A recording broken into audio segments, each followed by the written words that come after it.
Por isso que ele é uma figura de muito destaque entre os outros discípulos, porque ao mesmo tempo em que ele amava, ele também, não é, cometia os erros, não é? Ele era muito impulsivo, ele era ousado, falava tudo que vinha na sua cabeça, mas também foi ele que negou a Cristo 3 vezes. Foi o Pedro que negou a Cristo 3 vezes quando Jesus é capturado. As pessoas em um dado momento, até o próprio Cristo diz para ele, não é? Pedro, antes do amanhecer, antes do galo cantar 3 vezes, tu irás me negar 3 vezes também. E isso realmente, de fato, acontece. Mas mesmo assim, Pedro não deixa de seguir a Jesus. E é também este mesmo Pedro que no dia do derramamento do Espírito Santo, que acontece no dia de Pentecostes, no dia do derramamento do Espírito, é também este mesmo Pedro que vai pregar, e uma única pregação dele, após o derramamento do Espírito Santo de Deus, em uma única pregação que ele faz, ele consegue converter 3.000 pessoas quase que instantaneamente, ele terminando de pregar e as pessoas se convertendo, as pessoas aceitando a Cristo como seu único Senhor e Salvador. E também é esse mesmo Pedro que, após o derramamento do Espírito, ele sai para pregar, acabou todo o medo, eles não estavam mais com medo, porque eles tinham ficado com muito medo, muito receio, porque Jesus tinha morrido. E quando o Espírito se derrama sobre eles, porque depois que Jesus morre, ele ressuscita, mas ele ainda fica alguns dias ali andando, não é? Fazendo, aparecendo, se deixando ver por algumas pessoas e continua a ensinar os discípulos. Mas em um dado momento, quando ele realmente precisa retornar para a casa do Pai, ele diz para eles, eu vou, mas eu vou deixar entre vocês o Paráclito, o prometido do meu Pai, o prometido de meu Pai. Ele deixou o Espírito Santo entre nós para que nós não ficássemos sozinhos. E é no dia que o Espírito é derramado sobre os discípulos, não é? Que estavam temerosos, com medo. Quando o Espírito é derramado sobre eles, o medo vai embora e eles se enchem de coragem e saem para pregar. E é o que Pedro faz durante toda a sua vida. E também é este mesmo Pedro que vai pregar, não é? Vai pregar em Roma. E aí ele é capturado lá, e ao ser capturado ele é condenado à morte, e à morte de cruz. E é este mesmo Pedro que ele pede, ele diz, já que eu terei a mesma morte de Cristo, prega-me de cabeça para baixo, porque eu não tenho dignidade de passar pela mesma morte que Cristo passou. Eu não tenho dignidade de ser crucificado da mesma maneira como Cristo crucificou. Foi crucificado.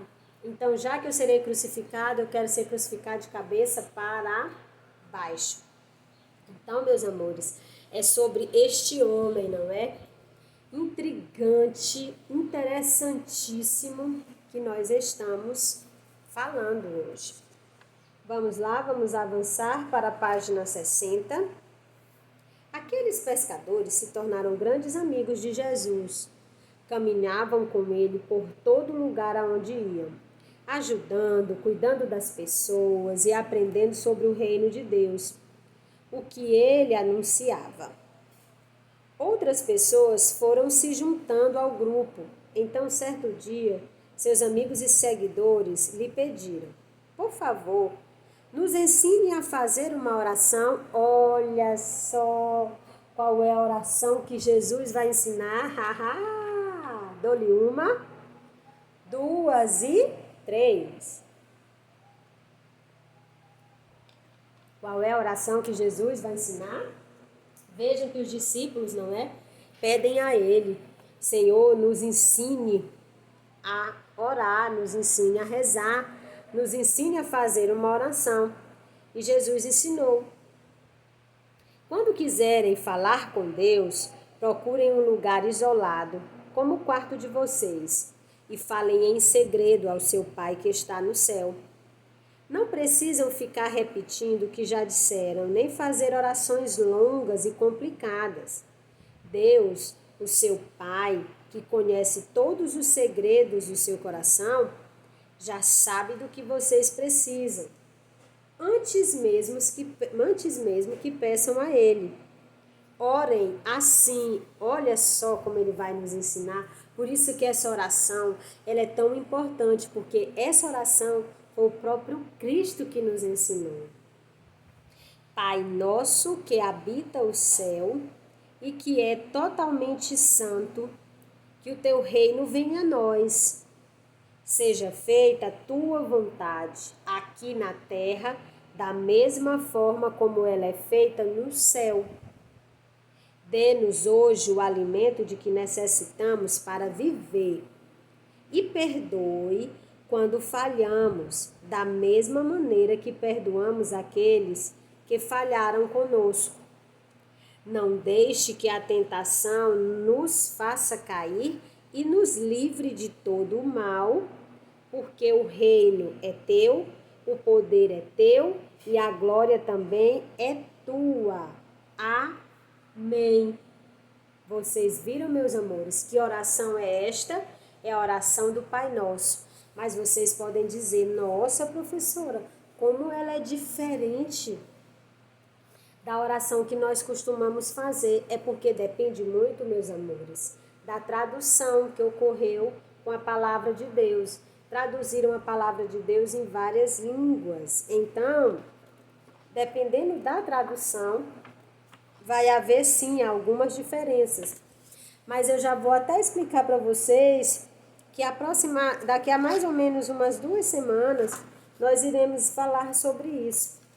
Que eu vou explicar para vocês, não é que existem 3 orações que são bem distintas, as 3 orações do Pai Nosso. Mas aí é só em um outro momento, tá bom? Então, vamos ver aqui no nosso Pense Nisto. Olha só aqui. O que é que diz aqui nos balões de conversa dos amigos, não? Venha a nós o teu reino, que a tua vontade seja feita na terra, assim como é feita no céu. Deus me conhece e sabe tudo de que preciso. Como na oração que Jesus ensinou, falar com Deus chamando de Pai. Aí vocês podem me perguntar, professora, mas se você acabou de falar que a minha amiguinha aqui do balão, ela disse o seguinte, Deus me conhece e sabe tudo de que eu preciso. E é verdade, meus amores, Ele sabe de tudo.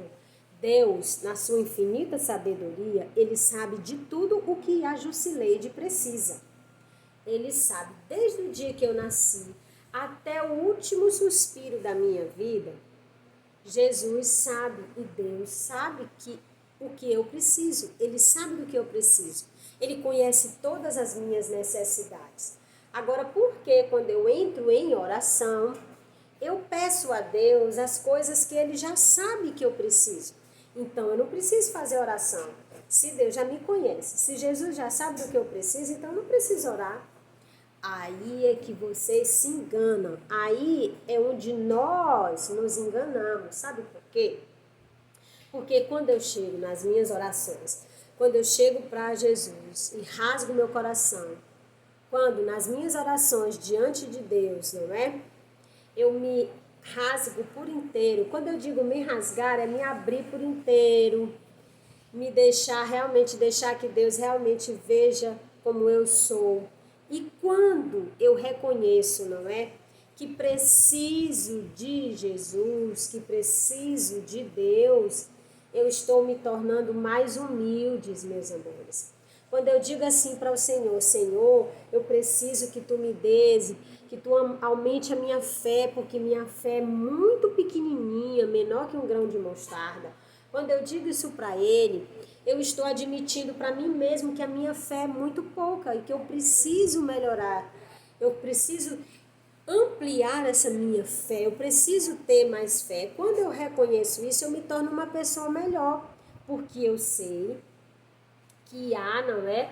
Que eu tenho uma necessidade que preciso alimentar essa necessidade. Então, quando eu reconheço, eu estou sendo humilde, reconheço que eu sou pobre, que sou pecadora e que preciso que a graça de Deus me alcance. Então, quando eu faço isso, Ele já sabe que eu sou pobre, Ele já sabe que eu sou pecadora, Ele já sabe que eu sou uma mulher de pouca fé. Mas quando eu digo isso a ele, eu estou também dizendo para mim mesmo. E eu estou reconhecendo as minhas fraquezas. E quando a gente reconhece as nossas fraquezas, reconhece os nossos defeitos, reconhece os nossos valores, reconhece as nossas qualidades, nós nos tornamos pessoas melhores. Principalmente quando nós reconhecemos aquelas coisas que não são tão boas na nossa vida. Quando a gente reconhece que errou, que pisou na bola, que machucou alguém. Quando nós reconhecemos que somos fracos e que não conseguimos sozinhos. Quando nós temos a coragem de pedir ajuda, nós estamos dizendo para nós mesmos, dizendo para Deus e dizendo para o irmão que a gente sozinho nós não conseguimos, que nós precisamos uns dos outros. Entenderam, meus amores? Bem, meus amados, aqui eu encerro mais uma aula de ensino religioso, mas tem uma atividade, ó, que vai ficar gostosa, que nem aquele peixinho que eu pesquei, que vou colocar na brasa. Atividade vocês vão encontrar lá na página 109. Vocês vão amar a atividade, tá bom, meus amores? Então, até o nosso próximo encontro, que eu já tô ansiosa, entendeu? Mas agora eu vou precisar me despedir, porque eu vou ligar. Eu vou ter que colocar o carvão e ficar abanando para poder colocar o meu peixezinho lá na churrasqueira, tá bom? Até a próxima aula. Tchau!